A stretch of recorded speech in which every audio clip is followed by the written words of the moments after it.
여러분 안녕하십니까, 강신일 변호사입니다. 김상욱이 선을 넘는 경우가 많다라고 하면서 신동욱 의원이 필요시 윤리 징계를 하겠다고 발표했습니다. 지금 국민의힘 수석 대변인이죠. 신동욱 의원은 초선 김상욱 의원에 대한 징계 요구 목소리를 당 지도부도 듣고 있다라고 하면서 당론을 얻을 경우 징계가 불가피하다라고 얘기했습니다. 그리고 이 의원의 각각의 양심의 자유 얼마든지 존중해야 하지만 지금 김상욱 의원의 경우에는 너무나 나갔다는 거죠. 탄핵이 기각되면 단식 투쟁을 하겠다고 하는 등 자신이 보기에도 선을 넘는 경우가 많이 있었다라고 얘기했습니다. 그러면서 신 의원은 당 지도부도 지금 여기에 대해서 많은 고민을 하고 있고, 이렇게 계속해서 당 기조와 다른 얘기하는 건 지금 받아줄 수 있는 선이 있다라고 얘기를 했습니다. 그래서 당론으로 반대한 법안에 찬성한 김상욱 의원에 대해서는 권성동 원내대표도 윤리위에서 독자적으로 판단할 것이라고 했다면서 윤리위원회가 꾸려져 있으니까 논의가 필요하면 윤리위원회 징계를 요구하겠다라는 얘기를 했습니다.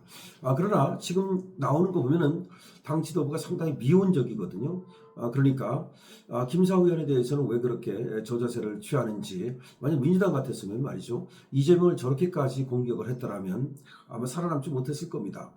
그래서 이게 국힘이 어떤 스펙트럼의 다양성을 보여주는 것인지, 아니면 그야말로 김상욱과 연결된 그런 의원들이 많기 때문인지, 한간에서 의심하는 것처럼 권성동이 한동훈 계이기 때문인지 많은 사람들은 의심을 하고 있습니다. 어차피 108석이 있으나 107석이 있으나 차이가 없습니다. 그렇다면 김상욱 같은 사람은 이 안에서 분탕질을 치기 때문에 더 문제가 있는 거거든요. 어차피 제가 나가면 그 순간 언론에서 관심을 끕니다. 제가 지금 국민의힘 안에서 분탕질을 치기 때문에 이번에도 한겨레가 김상욱에 대한 인터뷰를 한 거 아니겠습니까? 즉, 이 국민의힘에 있을 때 김상욱이라는 인간이 언론의 스포트라이트를 받는 것이지, 막상 국민의힘을 떠나는 순간 그 사람은 관심 바뀌거든요. 그래서 저는 오히려 그걸 이용해가지고 자신의 주가를 올리는 그런 나쁜 형태의 지금 정치를 하는 겁니다. 정치 중에서 가장 나쁜 것은 말이죠, 이 대를 죽이고 소를 살리는 것이거든요. 또 집단을 죽이고 개인을 살리는 것이 가장 나쁜 정치입니다. 아무리 자신의 소신이 또 있다 하더라도 지금 당론이라고 하는 것은 대를 말하는 거야. 집단을 말하는 거죠. 근데 그걸 어기고 나만 살린다는 것은 결국은 군대도 똑같아요. 우리 군대가, 우리 중대가, 우리 대대가 다 죽거나 말거나 나만 살겠다. 그럼 나 때문에 다른 사람들이 다 희생됩니다. 근데 군대에서는 나를 희생하더라도 우리 동료를 살리는 거 아니겠습니까? 그것이 바로 이 집단이라고 하는 개념인 거예요. 그런데 단체라고 하는 개념, 공동체라고 하는 개념에 대한 인식이 전혀 없어요. 원래 자유민주주의라고 하는 것도 두 가지를 우리가 이제 생각하거든요. 뭐냐면 공동체를 어떻게 지킬 것인가.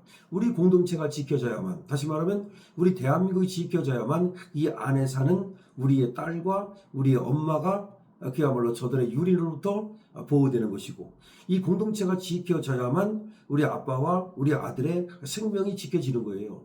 그래서 공동체를 지키는 것이 바로 가장 중요한 그런 덕목이 되는 거거든요. 그래서 나라를 지켰다, 전생에 나라를 구했다, 이런 말을 왜 하는지 아십니까? 이 공동체를 지켜야만 너도 살고 나도 살고 우리가 살기 때문이에요. 그러니까 이 단체라고 하는 것은, 공동체라고 하는 것은 그토록 중요한 거예요. 우리 국힘이라고 하는 것은 하나의 공동체야. 그런데 그 공동체에서 공동체를 파괴시키고 나만 뜨겠다, 나만 스포트를 받겠다, 그러면 자기만 양심이 있고 자기만 그렇게 무슨 아주 예를 들어서 자기만 올바르고 정의고 진실입니까? 그렇지 않아요. 그건 다른 사람도 다 정의고 진실인데 때로는 말이죠, 나를 버리고 이 공동체를 구해야 할 때가 있는 거예요. 그런데 지금 김상욱은 말이죠, 공동체를 희생시키고 지 하나만 스포트를 들어받고 계속해서 우리가 낳은, 우리가 배출한 우리의 대통령을 갖다가 지금 탄핵시키고, 그리고 결국은 죽이겠다는 것이기 때문에 결코 용서할 수 없는 겁니다. 그 이치를 알고 빨리 지금 국힘에서는 말이죠, 권성동도 마찬가지예요. 권성동이 자꾸 저렇게 하니까 권성동은 한바라는 얘기까지 나오는 거 아닙니까? 제가 어디서 들으니까 말이죠, 언론사 대표가 저한테 전화를 해서 권성동도 사실은 말이죠, 열심히 하고 있다. 그리고 또 이렇게 윤 대통령한테 반기를 드는 것도 아니니까 권성동도 조금 덜 이렇게 소위 좀 이렇게 조져라, 이런 말이죠. 그런 얘기까지 들었어요. 그래서 저도 물론 안에 내막이 있겠죠. 당 지도부이기 때문에 어떤 당 지도부나 이런 사람들이 또 이 지도부가 아닌 사람들과 같은 행보를 보일 수는 없는 거예요. 그 충분히 이해합니다. 때로는 이 전략적 판단을 해야 되고, 때로는 좀 하고 싶은 말도 참아야 되고, 그렇지만 아무리 그렇다 하더라도 김상욱 같은 애를 방치하는 것은 그거는 직무유기입니다. 그리고 우리 공동체를 위험에 빠뜨리는 거예요. 공동체라는 것은 여러 가지가 있어요. 마을도 공동체고, 우리 국가도 공동체고, 그렇지만 우리 국민의 힘이라고 하는 것도 하나의 공동체잖아요. 그런데 공동체 안에 국회의원만 있습니까? 아니에요. 국민의 힘 안에는 국회의원만 있는 게 아니라 보좌관도 있고 당협위원장도 있고 당원도 있고 국민의 힘의 그 주인은 당원이에요. 당원이 지금 80만 명 이상 있지 않습니까? 그 사람들을 생각해야 될 거 아닙니까? 그리고 제1호 당원은 윤석열 대통령이에요. 그럼 제1호 당원을 생각하고 그리고 그 80만여 되는 당원을 생각한다면 그렇다면 그 당을 갖다가 저렇게 해치고 당원에 반하는 어떤 그런 행보를 보이는 사람을 그대로 두면 안 된다 이 말입니다. 하나 예를 들어볼까요? 이순신 장군. 이순신 장군이 부하를 얼마나 아끼는 사람입니까? 그야말로 자기 목숨처럼 부하를 아끼는 사람이죠. 그런데 말이죠. 옥포해전에 나가기 전에 이 옥포해전이 사실상 이순신 장군의 첫 그 해전이나 마찬가지예요. 그런데 이 병사들이 이제 적군이 쳐들어온다. 그래서 우리가 싸우러 나간다 그러니까 쫄아버린 거예요. 쫄아버려서 이 병사가 도망을 갔어요. 도망을 가가지고서 자기 고향으로 가서 숨었어. 그런데 결국 이제 또 병사를 보내서 잡아왔죠. 잡아오고서 이순신이 어떻게 했냐면 말이죠. 다른 장군들한테 시키는 것이 아니라 자신이 직접 나가서 말이죠. 칼을 들어가지고 그 병사의 목을 쳐버립니다. 그리고서 그 목을 바로 그냥 그 장대에 걸어가지고서 그 병영에 걸어버리죠. 이순신 장군이 왜 그런 얘기를 한번 생각해 보세요. 자기가 그 부하들을 그 목숨처럼 아끼지만 만약에 저렇게 다 도망가 버리면 끝나는 거예요.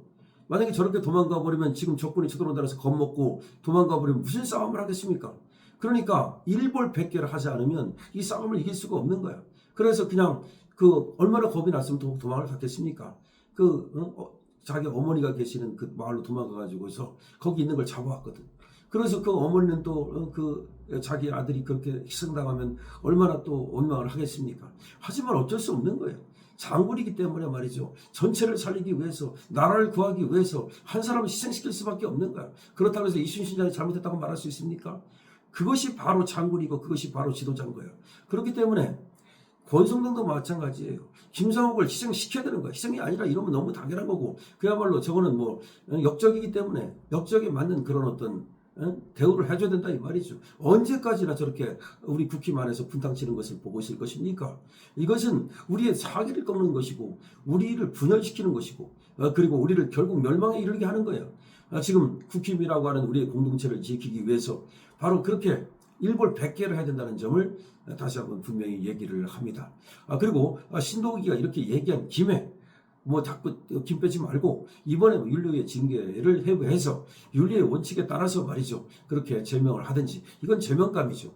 원래 국힘의 그 당원 단계에도 말이죠. 하당 행위는 제명할 수 있도록 돼 있습니다. 당원 단계가 있어요. 저런 해당 행위가 어디 있습니까? 그리고 저것이 너무나 나쁘다는 거죠. 자기 개인의 스포트라이트를 받기 위해서 그러는 것이고 그 다음에 정말 나쁜 것은 뭐냐면 자기가 그렇게 어떤 DNA가 그런 만약에 좌파적 DNA를 갖고 있었다면 그렇다면 국민의 힘으로 공천을 받으면 안 되는 거죠. 2012년에 문재인을 지지했고 2018년에 송철호를 지지했으며 그리고 송철호 새끼 변호사를 한 사람인데 그렇다면 민주당으로 나가서 민주당으로 국회의원을 하는 것은 변론으로 하고 국힘에 와가지고서 말이죠. 자기의 어떤 정체성을 숨기고 위장한 다음에 그래서 국회의원이 되고 나서 그런 다음에 민주당을 위해서 일한다면 그거는 우리 국민의 힘이 한석을 도둑맞은 거 아니겠습니까? 그것은 너무나 비겁한 거 아니겠습니까? 그러니까 사람이 정정당당하게 싸우는 거예요. 가장 중요한 것은 정정당당함이고 그리고 또 그 숨기지 아니하고 있는 그대로를 드러내는 것이 가장 멋진 어떤 그런 투쟁이거든요. 그런데 저렇게 숨기고서 말이죠. 저건 위장이고 위장이 아니라 저건 완전히 배신 때리는 거죠. 그러니까 저런 사람을 갖다가 지금 국회에 둔다는 것도 우리는 부끄러울 줄 알아야 됩니다. 그래서 이번에 확실하게 말 나온 김에 김상욱을 제명해야 된다는 얘기를 드립니다.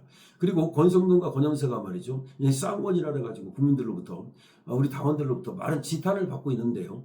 물론 본인이 억울한 것이 있다 하더라도 지금 이렇게 얘기하고 있습니다. 지금까지 두 사람을 지켜봤는데 처음에는 한동훈이면 나쁜 놈인 줄 알았더니 이 쌍권도 진짜 나쁜 놈이다. 그러면서 지금 저격을 하기 시작한 사람이 민경욱이야. 민경욱까지도 또 쌍권을 저격을 하기 시작했어요. 그럼 민경욱도 국회를 했던 사람이고 많은 것을 아는 사람인데 왜 그렇게 얘기를 할까요? 결국은 저런 걸 말하는 거야. 김상욱 같은 애를 저렇게 그냥 냅두고 말이죠. 그 다음에 어떤 기강을 세우지 아니하고 그냥 기회주의적인 색채를 그런 눈치를 보고 말이죠. 그래서 바람 따라 움직이고 이건 아니라는 거죠. 그래서 다시 한번 얘기합니다. 김상욱 이번에 징계 나온 김에 윤리위원회 징계 해외에서 처리하기 바랍니다. 강신업 TV입니다.